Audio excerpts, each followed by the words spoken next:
You know how sometimes you just know something's going to go sideways, but you do it anyway. That was pretty much my whole deal with Liam. I'm Ashley, 28, and let me tell you, this whole thing was a mess.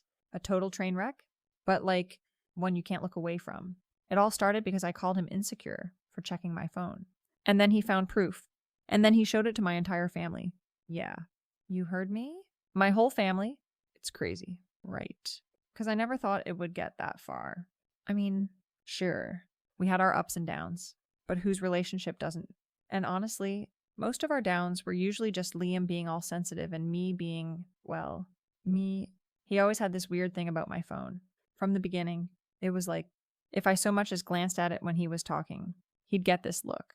That look, you know, the one where they're trying to act cool, but you can practically hear the gears grinding in their head. He'd be all, who are you texting? Or what's so interesting on there? And I'd just roll my eyes. It was always, it's just my friend. Liam, chill out. Or work stuff. Which, sometimes, I don't know what he expected. Like, was I supposed to just sit there and stare at him every second of every day? I have a life. I have friends. I have my own things going on. It's not all about him. And that's what I told him. A lot. I'd be like, you're so insecure? Seriously? It's just my phone. I'd even laugh it off. Try to make him feel a little silly for being so needy between us. I totally did that on purpose. Sometimes, when he was being particularly annoying, I'd take a little extra time responding to a text, just to see him squirm. It was kind of funny, not gonna lie. He, of course, would get all quiet. That's his thing. He doesn't scream. He doesn't yell. He just gets super quiet and stares at you with those big, sad eyes, like I was the one doing something wrong. It was annoying. He'd say stuff like, I just want you to be present. Or it feels like you're hiding something. And I'd be like, hiding what? My grocery list. My latest cat video? I'd try to make it seem like he was being completely irrational. And he probably was. Just a little, I guess I should probably tell you about Liam. He was, like, the nicest guy ever. Too nice. Honestly, he'd always bend over backward for me, always putting my feelings first. He was the kind of guy who'd bring me coffee in bed, even when he had to get up for work hours before I did. He paid for almost everything. Rent, utilities. Even my car payment for a while when I was having a tough patch with my job. He never complained. Never. He just saw it as his role. I guess he was super traditional like that. Always talking about being a provider. It was sweet. In a way, but also a little suffocating. Like, sometimes I just wanted to breathe. You know. He used to be a bit of a wild child. Or so he told me. Before me, he was apparently a total mess. Partying all the time. Making bad choices. But he said he cleaned up his act for me. Which, okay, whatever. It just meant he was super careful not to do anything that would make me mad. Almost too careful. He was always trying to prove he was a good guy now. And that meant he was also super insecure about anything that even looked like I might not be totally into him. That's where the phone thing came in. We had this rule, or at least, he had this rule. No phones at dinner. No phones when we were having quality time. Which, for him, was basically any time we were in the same room. It was ridiculous. I mean, what if my boss texted? Or my best friend needed something? But he'd get all pouty if I even dared to glance at it. So I'd try to be sneaky. I'd put it under the table or in my lap, but he always seemed to know. He had the sixth sense for it. I swear. It was like he had eyes in the back of his head. Just for my phone. One night. We were at his sister's place for dinner. Big family thing. Everyone was there. His parents. His brothers, aunts, uncles, cousins, a whole crowd. And Liam, of course, was being Mr. Perfect Boyfriend. Helping his mom in the kitchen, playing with his nieces and nephews, laughing at his dad's dumb jokes. I was sitting on the couch, scrolling through my phone, just checking out what was happening on Facebook. You know, just seeing what everyone else was up to. Nothing major. Suddenly, Liam comes over and sits next to me. Hey, he says, all sweet. Could you put that away for a bit? We're about to eat. I just nodded, barely looking up. Yeah. One sec. I was actually in the middle of a really good thread with one of my friends, Stacy. We were talking about this guy at my work, Mark. He's super cute, and we'd been doing a little bit of flirty texting. Nothing serious, just harmless fun. But, you know, it's nice to have a little attention, especially when your boyfriend is acting like a clingy puppy all the time. Liam got quiet again. I could feel him staring at me. It was so annoying. I just wanted to finish what I was doing. Then he says, Ashley, please, my family's here. I rolled my eyes. A little more obviously this time. You're being dramatic? It's not that serious. And I put the phone down, face down, on the cushion beside me, but I didn't actually lock it. Just in case Stacy texted back. See, I'm not, stupid. We go to dinner. It's all loud and chaotic, which is why I like family dinners. You can just kind of fade into the background. But Liam, of course, kept trying to engage me in conversation, asking me about my day. Boo at work. I just gave him short answers. I was still annoyed he'd made a big deal about my phone. I mean, who cares? It was a family dinner, not a state dinner. Later, after dinner, everyone was just kind of mingling. I was helping his mom clear the table, and Liam went to get drinks for everyone. My phone was still on the couch where I'd left it. I figured it was safe. Nobody would touch it. Why would they? Then I heard him, Liam. His voice was all weird, not loud, but strained. And then his mom, Liam, what's wrong? My stomach dropped. Not like a full-on panic attack, but that little flutter, the one where you're like, uh-oh. I walked back into the living room, trying to act casual. Liam was standing there, holding my phone, and his face, oh my God, it was white. Like, genuinely, truly white. He looked like he'd seen a ghost. Ashley, he said, and his voice was shaky. He didn't even yell. He just looked at me, and then he looked at his family, who were all staring at him, and then at me, and then he just handed his phone to his mom. My phone. He handed my phone to his mom. My blood ran cold. Wait. No, that's not right. My stomach just did a flip. A really bad flip. Like when you go on a roller coaster and you think you're going to throw up. Because I knew instantly what he'd seen. It had to be the text with Mark. I'd been so careful. Or so I thought. I must have left them open. Or maybe he just scrolled through them. Either way. It was bad. His mom took the phone, and she looked at the screen. Her eyes got wide. She looked at me. Then at Liam. Then back at the phone.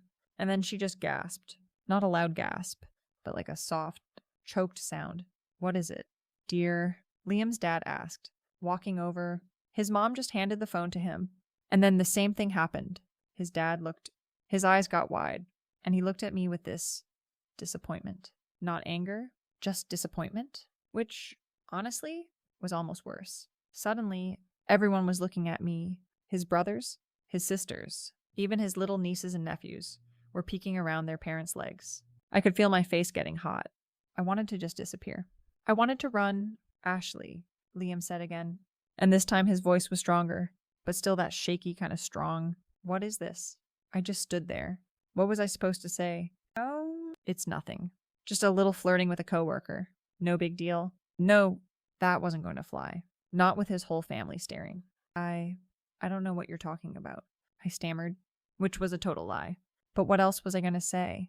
Confess. Never. Liam just shook his head. Don't lie. Ashley, it's right here. You called me insecure for checking your phone. But this is why I was insecure.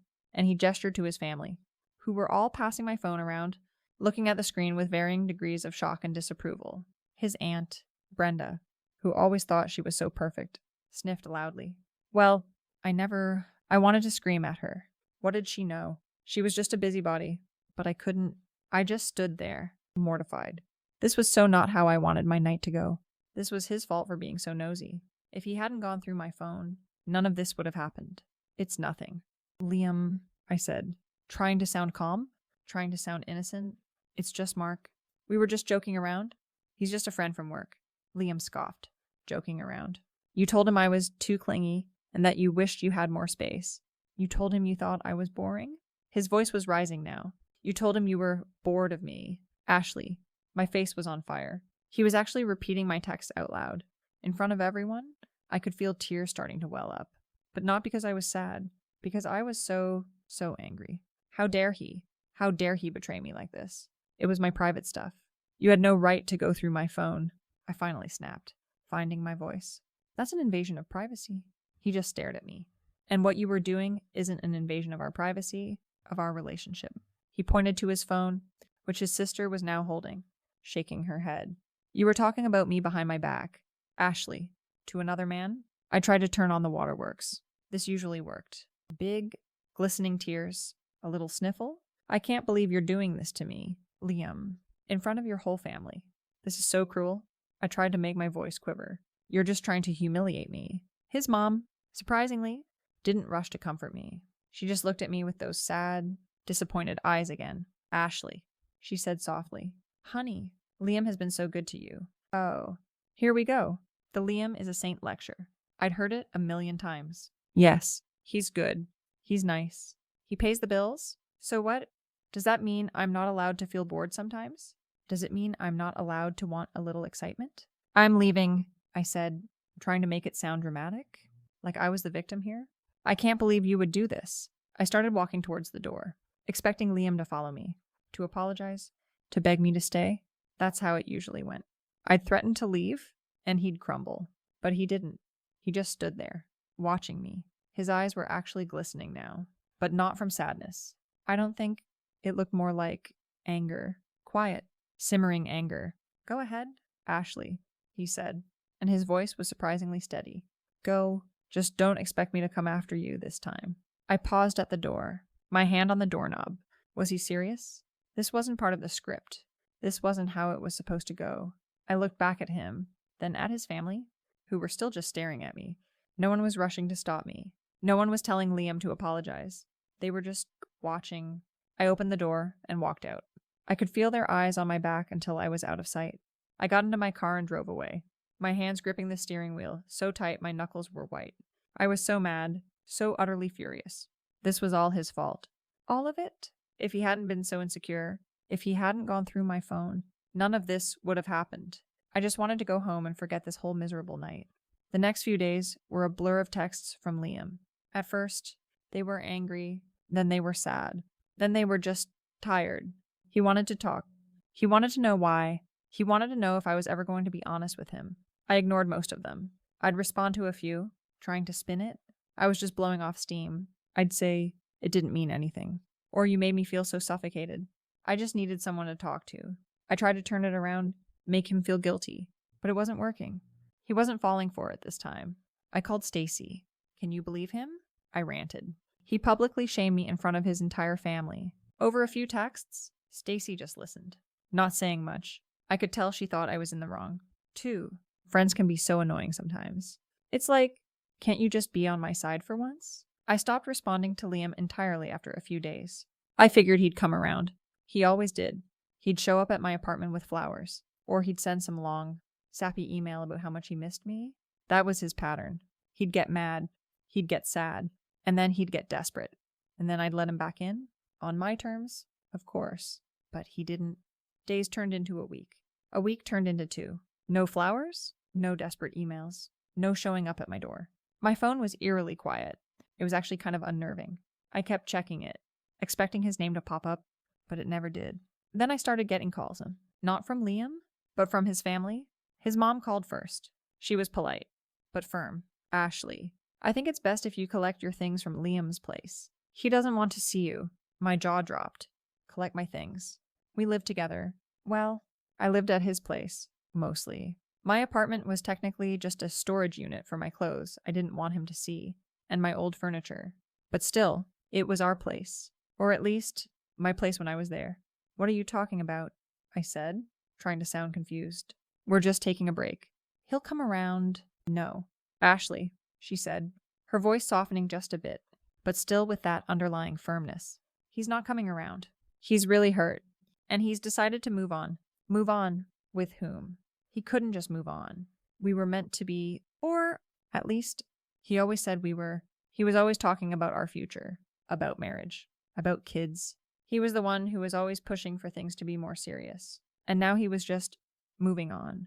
It didn't make sense. I went to the apartment the next day. I let myself in with my key, expecting to find him there, maybe looking sad and defeated, but he wasn't. The place was spotless. All my stuff was neatly packed into boxes. Sitting by the door, my clothes, my shoes, my toiletries, everything. He had even packed up my little trinkets and photos. It was like he'd completely erased me from his life. Just like that. I walked through the apartment, and it felt empty, not just because my stuff was gone, but because he was gone. He was always so much a part of the space. His music, his cooking smells, his silly little notes he'd leave for me. It was all gone. Just a blank slate. I sat down on the couch, which suddenly felt too big without him there. And then I started to cry. Real tears this time. Not the fake ones for manipulation, but actual, honest-to-goodness tears of shock and, I guess, a little bit of fear, because for the first time, I realized he wasn't coming back. This was it. He was done. And then I got angry again. How could he do this to me? After everything? After all the times I'd been there for him. Listening to him complain about work. Dealing with his insecurities. Pretending to care about his dumb hobbies. I did so much for him. And this is how he repays me. By kicking me out and acting like I never existed. I called my best friend, Jess, sobbing. He just packed up all my stuff. He just threw me out. What am I going to do? Jess, bless her heart, just listened. She didn't try to make me feel better by saying Liam was wrong. She just let me vent. She knew me. She knew I wasn't going to take accountability anyway. My job wasn't exactly paying me enough to live comfortably on my own. Not with rent and bills and everything. I'd been relying on Liam for so much of it. And now I was on my own. It was a terrifying thought. I had to move back in with my parents. At 28, it was humiliating. My mom just looked at me with that same disappointed look Liam's mom had. What did you expect? Ashley, she'd say. You pushed him too far. Even my own mom. The word spread fast, too. You know how small towns are. Everyone talks. Especially when there's drama involving a nice guy like Liam. I started noticing people looking at me differently. At the grocery store, at the local coffee shop. Whispers. I'd hear snippets of conversations. Did you hear about Ashley and Liam? I always thought she was trouble. Poor Liam. It was like I was a pariah. My reputation was completely shot. Even at work, things started getting weird. My boss, who was usually pretty chill, started being extra critical, pointing out every little mistake I made, giving me the side eye. I heard through the grapevine that Liam's sister, who worked for a different company but in the same industry, had mentioned something about me to her boss. And then her boss had apparently mentioned it to my boss's boss at some industry event. Suddenly, my work situation's kept deliberately vague life was being impacted by my personal mess. I tried to apply for other jobs, but it was like I was blacklisted. Every interview I went on, it felt like they already knew something. They'd ask vague questions about my work ethic or interpersonal skills, and then I'd never hear back. My career, which was already just okay, was completely imploding. I saw Liam once. A few months later, I was out with Jess, trying to pretend everything was fine. We were at this little cafe, and he walked in. He was with someone, a girl. She was pretty. Not like supermodel gorgeous, but pretty in a natural, glowy kind of way. And she was laughing. Really laughing. Like she was genuinely happy. And Liam was smiling. A real, genuine smile. Not the forced one he'd put on for me. Or the sad, tired one he'd had towards the end. This was different. He looked happy. Truly happy. He saw me. His eyes met mine across the room. And for a split second, I thought he might look sad. Or even a little regretful. But he didn't. He just gave me this small, almost imperceptible nod. And then he turned back to her. And she leaned her head on his shoulder. And he wrapped his arm around her. They looked comfortable. They looked like they belonged together. It was like a punch to the gut. This was it. He had moved on. He was happy. And I was living in my parents' spare bedroom, barely making ends meet. And my reputation was in tatters. I wanted to scream. I wanted to yell at him. How dare he be happy? How dare he find someone else so quickly?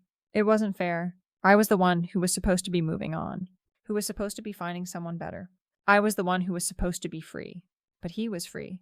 And I was trapped by my own choices, trapped by the consequences of my own actions. I wanted to blame him. I wanted to blame his family. I wanted to blame Mark. I wanted to blame everyone but myself. And I did. I still do. Because honestly, I don't care anymore. Not about Liam. Not about his new girlfriend. Not about his family. They're all just gone. They chose to be gone. It's their loss, not mine. I'll find someone else. Someone who appreciates me. Someone who isn't so insecure. Someone who doesn't care if I flirt a little bit with other guys. Someone who doesn't go through my phone. This whole thing, it just goes to show you, sometimes being too nice just doesn't work out. It makes people take advantage. Liam was just too much of a doormat. He let me walk all over him for too long. And then he just snapped. It's his fault for not setting boundaries earlier. It's his fault for being so sensitive. It's definitely not my fault. Never. I just regret that it all went down like this. Because now I'm stuck. And he's out there, living his best life. And that's just not fair. Not fair at all.